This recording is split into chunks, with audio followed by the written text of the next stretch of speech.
ये है 7th question. और इस क्वेश्चन में देखो, अब तक जितने हमने क्वेश्चन करे हैं ध्यान से देखो, वो ऐसे थे कि उनके फैक्टर इसने 1 पावर में थे नीचे हर, या अगर 2 पावर में थे तो उनके फैक्टर हो गए थे।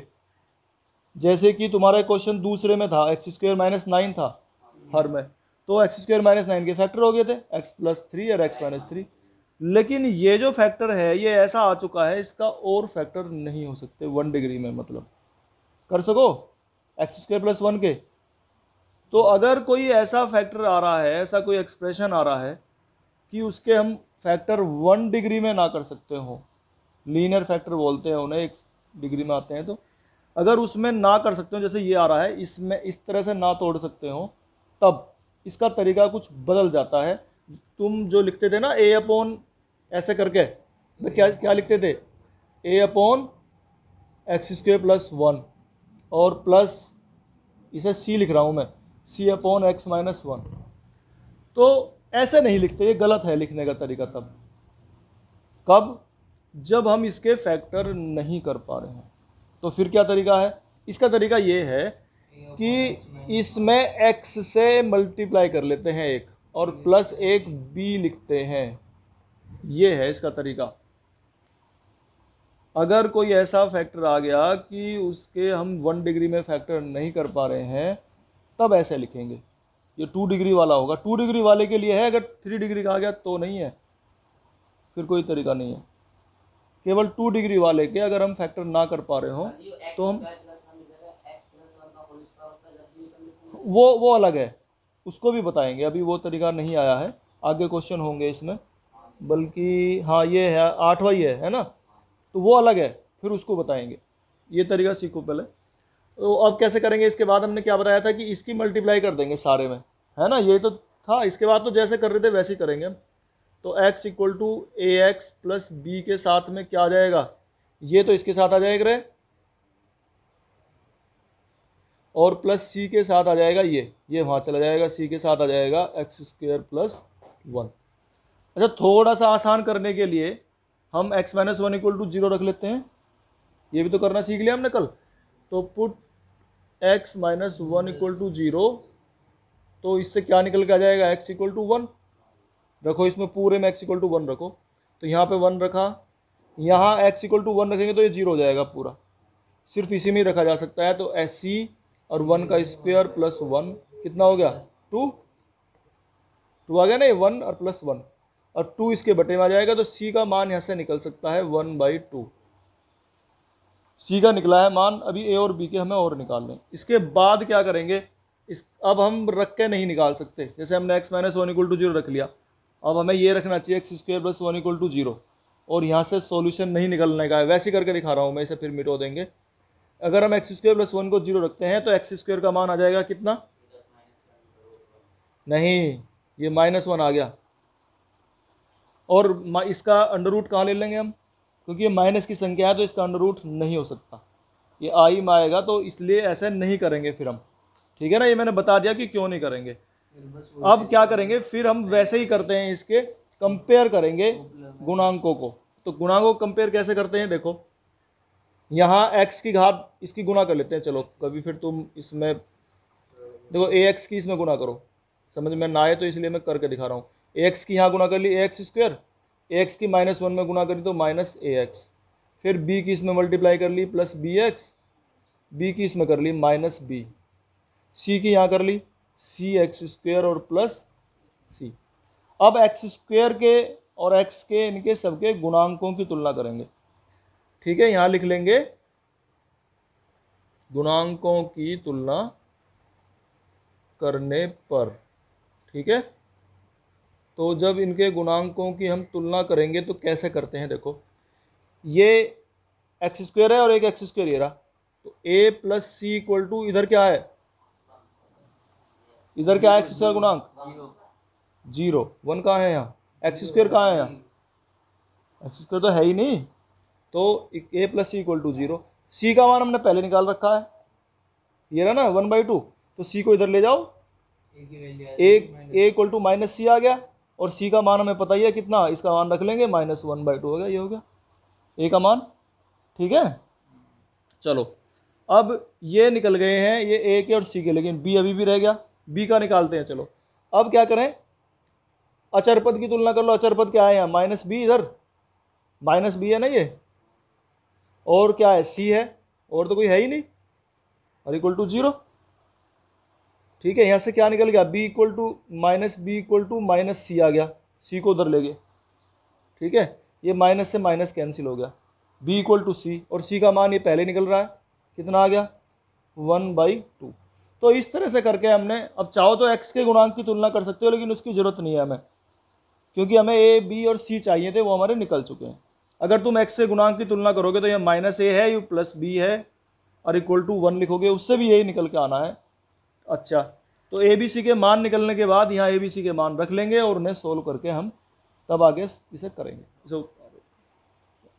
तो देखो ये हमने ए बी सी के मान रख लिए हैं, इसमें ये ए बी और ये सी। चलो इसके रखने के बाद अब हम इनका इंटीग्रेशन निकालना चाहते हैं, तो इन्हें हमें अलग अलग करना होगा। कैसे कैसे अलग, देखो -1/2 इसे लिख लेंगे x/x² + 1, इसके साथ इसे अलग कर लिया, फिर इसके साथ अलग कर लेंगे, प्लस 1/2 और x² + 1, 1 कर लो इसे चाहे तो, ऐसे करके ये 1/2 अलग लिख लिया, प्लस ये भी 1/2 1/x - 1। ठीक है ना, ये हो गए हमारे। इस तरीके से हमें इसका इंटीग्रेशन निकालना है। अब देखो ध्यान से अगर देखें हम, तो इसका डिफरेंशियल ऊपर आ रहा है, एक ही कमी है बस, देखो 1 का तो 0 और x² का 2x, यहाँ 2x नहीं है तो 2 से मल्टीप्लाई डिवाइड कर लो, ये लो। ठीक है ना, अब इक्वल हो गया ना, बैलेंस कर दिया हमने। अब इसका डिफरेंशियल ऊपर आ गया, तो अगर इसे t मानते हैं तो ये dt आ रहा है, और इस तरह क्वेश्चन हमने पहले भी करे हैं। तो ये इंटीग्रेशन निकल गया इसका -1/4, जो बाहर वाला था तो आ गया, और इसे क्या लिखते थे 1/t का log t, यानी कि log x² + 1। ठीक है, इससे नेक्स्ट पे आ जाओ टर्म पे, ये 1/, इसका बताओ क्या था, बोलो है, हाँ tan इनवर्स x। ठीक है, और उस पर आ जाओ, अब उससे क्या करोगे 1/, बताओ इसका, बताओ क्या होगा, बोलो log x - 1। भैया x ही तो है एक तरह से, तो 1/x का log x, भाई -1 आने से कोई फर्क नहीं पड़ रहा ना। तो इस तरह से हमने इसका इंटीग्रेशन कर दिया। अब इसमें और कुछ चाहते हो अगर, क्या हो सकता है, कुछ नहीं हो रहा, ये इसका इंटीग्रेशन आ गया, प्लस एक कांस्टेंट लिख दो c। तो ये क्वेश्चन हो गया है हमारा। ये है ना, अगर इसको हम कैसे सोल्व करें x² + 1 को, अगर हम x² + 1 को t मानते हैं तो इसका डिफरेंशियल क्या होगा, 2x और 1 का 0 और dx = dt, ये होगा ना। अगर हम x² + 1 का डिफरेंशियल करते हैं तो ये होगा, जबकि ऊपर ये है नहीं, क्या है, x है केवल, यहाँ dx तो वो रहा बाहर, x है, तो उसे 2 भी तो लाना है, 2 कैसे बनाया जाए। ठीक है ना, तो हमने 2 ऊपर नीचे मल्टीप्लाई कर ली, या फिर ऐसे करो कि 2x है तो x dx का मान निकालो यहाँ से, ये कितना आएगा 1/2 dt, चाहे तो ऐसे रखो। ठीक है ना, अब ये दोनों तरीके सीख लेने चाहिए तुम्हें, या तो हम 1/2 लिखेंगे तो भी यहाँ 2 से डिवाइड यहाँ आना ही आना है, और नहीं तो 2 से मल्टीप्लाई डिवाइड कर लो, वहीं बना लिया हमने। ठीक है ना, तो कैसे करेंगे इसे सोल्व हम,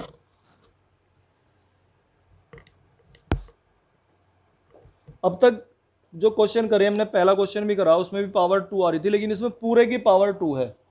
फैक्टर तो ये लीनियर है, लीनियर किसे बोलते हैं, इसकी 1 पावर, फैक्टर या रेखीय कहते हैं हिंदी में। तो ये वैसे तो लीनियर आ रहा है, रेखीय आ रहा है, 1 डिग्री में आ रहा है, ठीक है, लेकिन इसकी तो पूरे की पावर 2 आ गई, और ऐसा किसी सवाल में अब तक आया ही नहीं है कि पूरे की पावर 2 आ जाए। तो फिर कैसे सोल्व करें, तो जब इस तरह क्वेश्चन आ जाए, अब ये 3 ट्रिक हुई हैं तुम्हारी। मैं पहले तो थी सिंपल मान लिया ऐसी a/, फिर दूसरी आई जब हम फैक्टर ना कर पा रहे हो, लेकिन यहाँ फैक्टर तो अपने आप ही दे रखे हैं, पर समस्या ये है कि पावर में दे दिया 2, तो ये 2 और यहाँ 3 भी आ सकता है।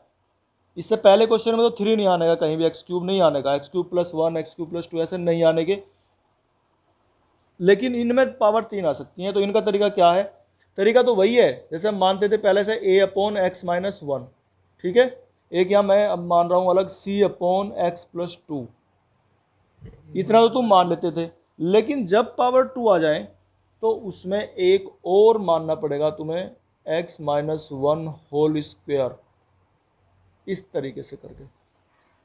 अगर 3 आ जाए तो plus c upon x minus one cube, मतलब एक एक पावर लेते हैं, एक फिर दो फिर तीन, इस तरह से। और ये हमने अलग मान ही लिया एक्स प्लस टू, ठीक है ना। ये हमारा तरीका होता है, इसमें ऐसे सोल्व करते हैं जब पावर आ जाए। अब वही इसकी मल्टीप्लाई कर देंगे पूरे में, ठीक है ना। यहाँ लिख भी लो चाहे तुम जानते भी हो, x minus one whole square और एक्स प्लस टू से दोनों तरफ गुणा करने पर ये लिखेंगे हम, दोनों तरफ गुणा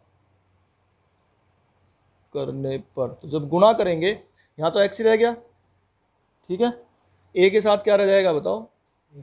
एक, देखो यहाँ इसकी गुणा कर रहे हैं तो यहाँ कर लिख रहे हैं इसे, एक पावर कट जाएगी तो एक्स माइनस वन और एक्स प्लस टू बचेंगे, एक्स माइनस वन और एक्स प्लस टू। बी के साथ क्या बचेंगे बताओ? ये पूरा कट गया, एक्स प्लस टू बचेगा, और सी के साथ ये कैंसिल हो गया तो ये बचेगा। इस तरीके से हम इसे सॉल्व करते हैं। क्लियर है? अब क्या बताया था मैंने, x एक बार इन्हें सबको जीरो रख के देख लो, x माइनस वन को जीरो रखेंगे तो x की वैल्यू क्या रखी जाएगी? वन। रखो यहाँ वन रख लिया, x minus one equal to zero, ये जीरो हो गया, ये जीरो हो गया पूरा, केवल ये बचेगा b और वन प्लस टू, कितना हो गया? थ्री, ठीक है ना। अब b का मान कितना आ गया ऐसे निकल के? वन बाई थ्री, ठीक है ना। b का मान आ गया वन बाई थ्री। फिर एक बार इसे रख लो, x प्लस टू को जीरो रख लो, तो यहां से क्या निकलेगा? x की वैल्यू कितनी आ जाएगी? Minus two. माइनस टू रखो इसमें पूरे में, तो यहाँ माइनस टू आ गया। यहाँ x प्लस टू आ रहा क्योंकि इसकी जीरो रखेंगे तो पूरा जीरो हो गया, ये पूरा जीरो हो गया, केवल ये बचेगा c और माइनस टू माइनस वन का होल स्क्वायर, कितना हो गया ये? माइनस थ्री का होल स्क्वायर, तो 9c हो गया ये। तो यहाँ से c की वैल्यू क्या निकलेगी बताओ? Minus two by nine. अब b और c तो निकल गए, a रह गया। a कैसे निकाला जाए? अब देखो सोच के कुछ तरीका, देखो अचर पद की तुलना कर लें। अचर पद, तो अचर पद देखो यहाँ से बनेगा है, नहीं x की वैल्यू जीरो नहीं रखेंगे। देखो ऐसे नहीं लगा, हम अपने पास से तरीका नहीं बना सकते कुछ भी, ठीक है ना। तरीका यही रहता है कि जो इसमें फैक्टर हैं उन्हें जीरो रखना है हमें, है ना, जो फैक्टर हैं। तो फिर क्या करेंगे हम? अब मैं कहता अचर पद निकालो। देखो माइनस वन की जब इसमें गुणा होगी तो ये अचर पद बनेगा, यहाँ से बनेगा ना, तो ये हो गया माइनस टू ए। एक यहाँ से बनेगा अचर पद प्लस टू बी, एक यहाँ बनेगा जब इसका होल स्क्वायर खुलेगा तो वन आएगा उसमें, और वन की सी में मल्टीप्लाई होगी तो प्लस के सी, और इधर अचर पद है ही नहीं तो ये हो गया मिला के जीरो,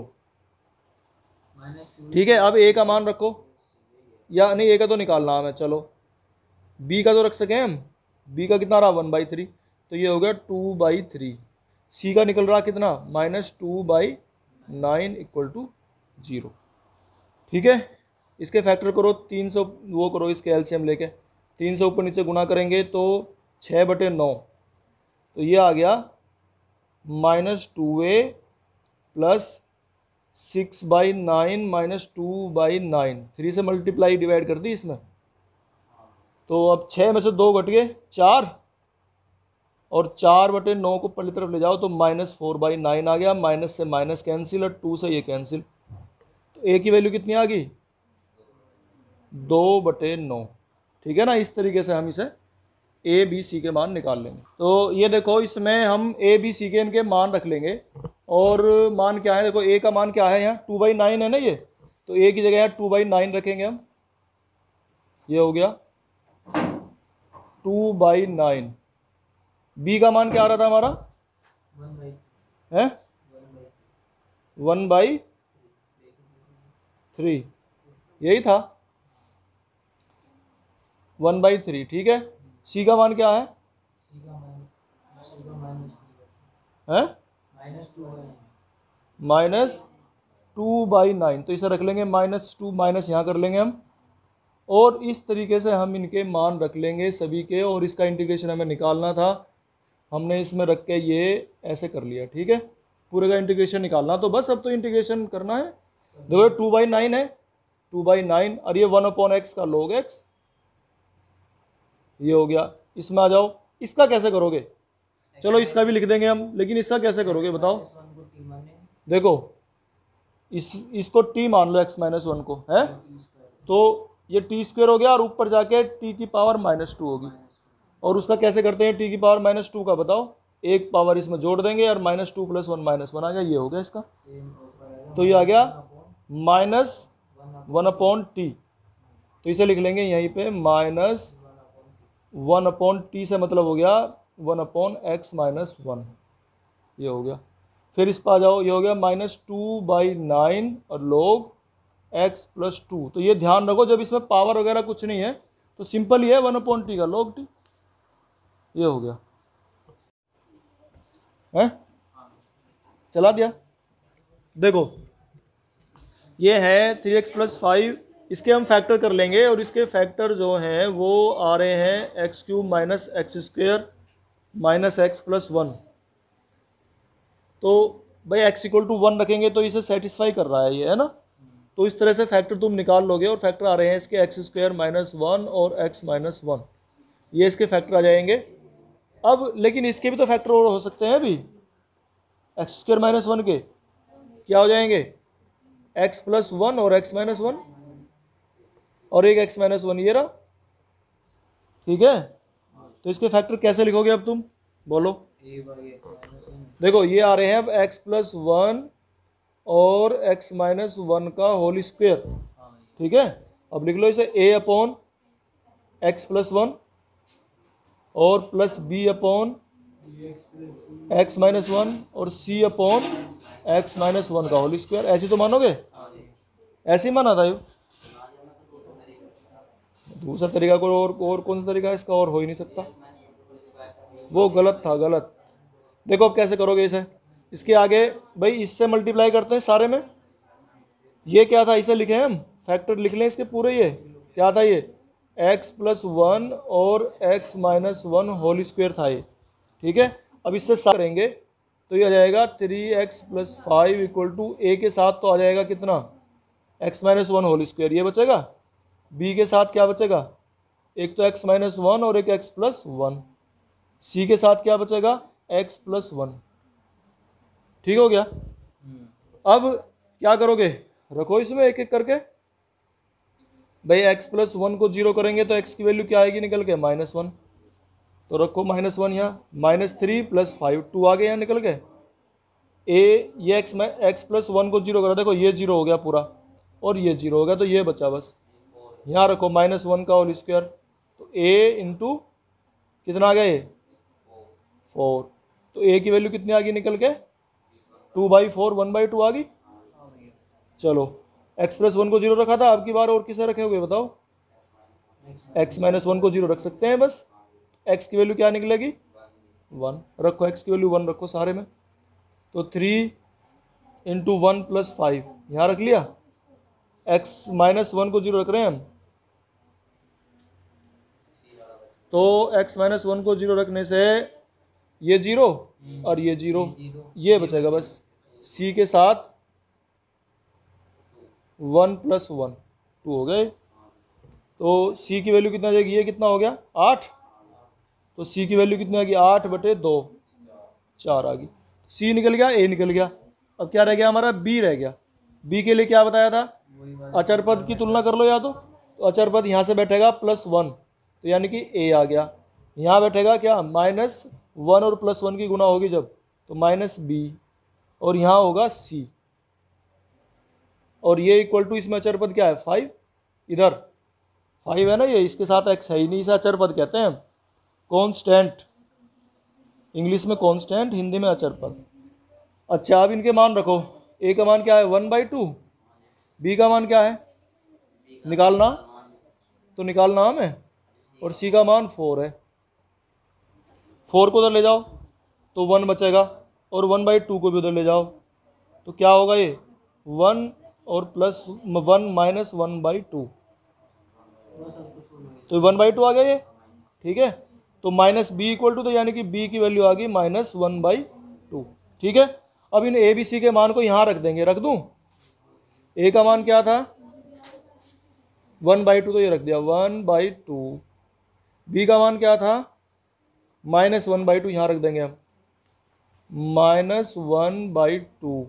ठीक है, और सी का मान क्या आ रहा है 4, यहाँ रख देंगे 4। और अब इसका इंटीग्रेशन कर ही दोगे तुम भाई, ये log आ गया 1/2 log, ये -1/2 log, और ये 4 -4/t। बस इसका इंटीग्रेशन अब तुम्हारे लिए छोड़ दिया है।